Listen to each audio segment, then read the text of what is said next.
Welcome to the Revival Method podcast, where we teach you actionable steps that you can take to start moving, thinking, and feeling better. Hey, welcome back to the Revival Method podcast. I'm your host, Dr. Brandon Parker, and today's episode is actually inspired by a conversation that I had with a couple of community members in our Facebook group, and I felt like if they're all asking these questions, there's a lot of people that need the answer to this question, right? So I decided to make a podcast out of it. But before we hop into that, there's a couple announcements that I need to make. First and foremost, our 21-day Revival Method Challenge 2.0 is about to be launched. Our starting day is going to be May 5th. And to be honest with you, I didn't think I was going to do it this soon, but I was just getting like an overwhelming amount of positive feedback. People were saying that they're moving and feeling the best they've felt in a very long time. People have been saying that they've been shedding body fat without restricting any type of foods that they like to eat. And then the most importantly, people have been telling me that they're more motivated than ever, and they no longer feel overwhelmed by all this information that they're getting berated by when it comes to their social media apps, right? So I just thought, like, why am I gatekeeping this? Let's run another challenge. Let's get people off the fence and actually have them take control of their health and wellness. So we're doing it. May 5th is when we're starting. In order for you to be able to sign up for it, you have to be either in my Facebook community or on my newsletter to get the link to sign up. And then the second thing that I need to announce here is if you haven't done this yet, please take the 5 seconds that it would take to rate this show 5 stars. It would mean the absolute world to me. If you're on Spotify, you'll just hit the top right corner where there's 3 dots. It'll say rate this show.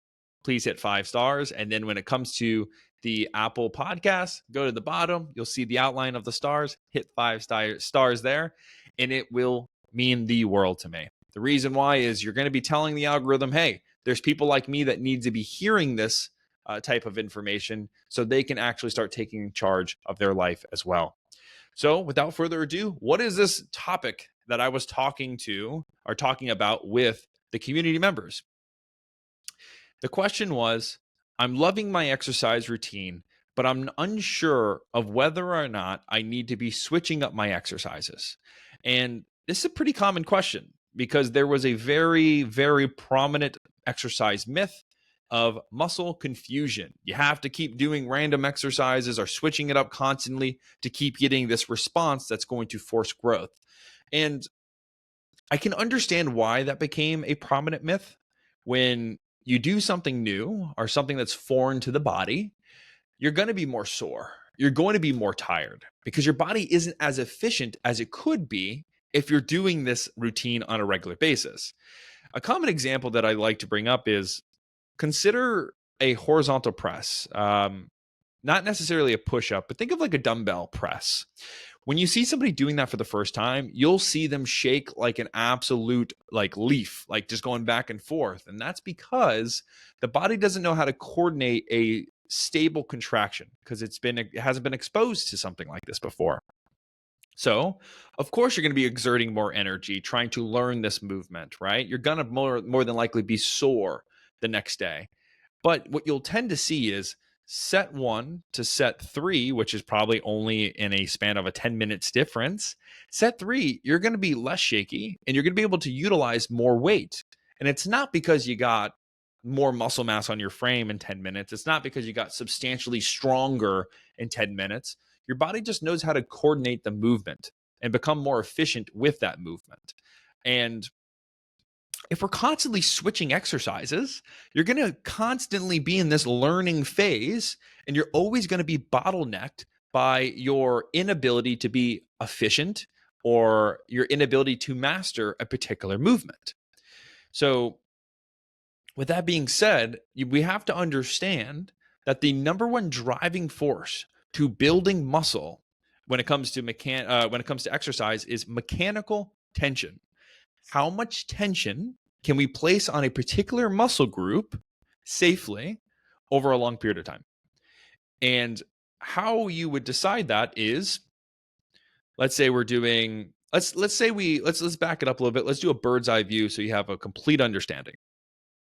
Let's say you're having trouble getting off the floor without grabbing onto something or getting additional help. Okay. So that means that we're going to have to build strength, stability, and balance throughout the lower half of our body, which makes sense, right? So let's come up with an exercise routine that will do that. Okay. So we have to build up our quads, which is the muscles in the front of the legs. We have to build up our hamstrings, which is in the back of our legs. We have to build up our hips, ability to be strong, but also the ability to stabilize, right? So what should we do? Okay. Well, if we're a complete beginner, we have to start working on the body weight squat.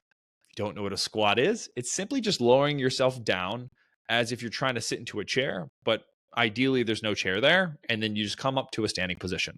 So that would start to work on the strength component of our legs.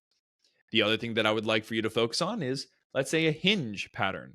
That's where you have a slight knee bend and you kick your butt back and you start to feel a deep stretch in your hamstrings. That's going to build up your glutes and your hamstrings. So now we have the strengthening component pretty set. Awesome. Well, there's going to have to be a balance component as well. How about we do something simple like go next to something that you can hold on to just in case you're losing your balance, stand on one leg with your knees bent, and then just with that floating leg, let it just move around your base of support. By doing that, the planted leg side hip has to stabilize the whole lower half of your body to make sure they don't fall over. Those are 3 exercises that can be put into a routine that you can maximize your ability to get off the floor. Cool. So those are very specific. Your body's going to adapt to those, and then you're going to see it transfer over to that activity. Would it make sense to quote unquote confuse your muscles and change it for something completely different? No. This is a movement that you want to maximize, master, and get stronger over time so you can see it directly transfer to the thing you're trying to achieve, right?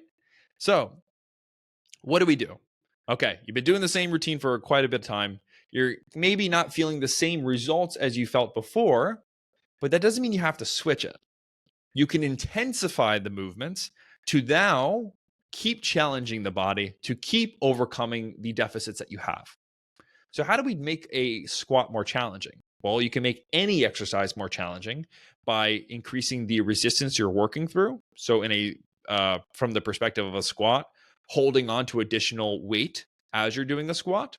You can increase the range of motion. So, let's say you were practicing the squat by sitting on a chair and getting back up. Make the chair a little bit lower. Okay. You can slow down the range of motion that you're doing to spend more time under tension. Cool.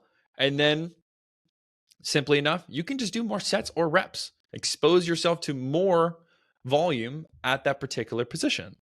So you don't have to change your workout, but you do have to make sure that you're staying challenged the entire time to ensure that we are adapting to higher levels of challenge.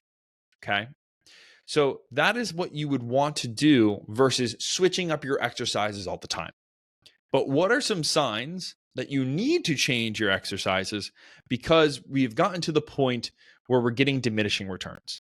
So there is a point in time where, let's say we've been doing squats for the last 6 months, you are now lifting heavier and heavier weight, you're doing more sets and reps, and it's just to a point where if you do any more repetitions or any more weight, you're just really bogging down your body, you're out of commission for a couple days because you're just so dang tired and sore. Well, that's the case where we kind of got a little too efficient at the movement. And it's not bad or wrong, but what we can do is then take that squat and make it into a lunge. So we're going from I would say bilateral movement, so 2-foot movement, to a singular leg movement. And by doing so, we're changing the movement, which means there's going to be that period of time where we have to learn how to be efficient in this exercise. And then we just continue to progressively overload through the things we just talked about to get really good at that movement. So while you're doing the lunge and getting better at the lunge, your body is going to get less efficient at the squat again. So once you hit a point where the lunge is just way too easy, or I'm sorry, it's just you have to do so much weight, so much reps until you feel bogged down again, you can swap it back out for the lunge. I'm sorry, for the squat. You see, and then you can just do this big round robin of you just essentially doing 3 to 4 different exercises and continually strengthening and growing your legs so you're less likely to be hurt in the future and less likely to get into this position where you're unable to do certain lifestyle activities. So I hope I'm painting a good picture here. I hope I'm not speaking over anybody's head. I'm trying to keep these complex topics to be somewhat simple and not full of nuance, because some of this nuance doesn't really apply, right? So I guess if I had to put this into a nutshell, like in a too long didn't read format, do you need to change your exercises frequently? No. Should you change your exercises? Yes. Caveat: if you are not getting the same results that you have gotten in the past and you've already tried to increase the range of motion, resistance that you're working against, the amount of sets and reps that you're completing, or slowing down your repetitions to spend more time under tension. And then once again, keep everything in a frame that I am trying to improve my body in this particular way. Because when people lose the forest for the trees as to why they're exercising in the first place, they just get overwhelmed. What exercises should I do? Why should I do these exercises? So on and so forth. But if you start with the why of, I'm trying to get off the ground easier so I don't need help from somebody, or I'm trying to build my balance so I'm less likely to be injured, I'm trying to repair my shoulder so I can reach above my head, that gives you a waypoint to know what exercises you should be putting in your routine so you can actually see it transfer over into your day-to-day lifestyle. Yeah, I think that's everything. Thanks for hanging around with me. If you have any questions or concerns, please, you can reach me with the email I use with my newsletter, or you can DM me DM me on Facebook or Instagram. Much love. Talk to you all next week.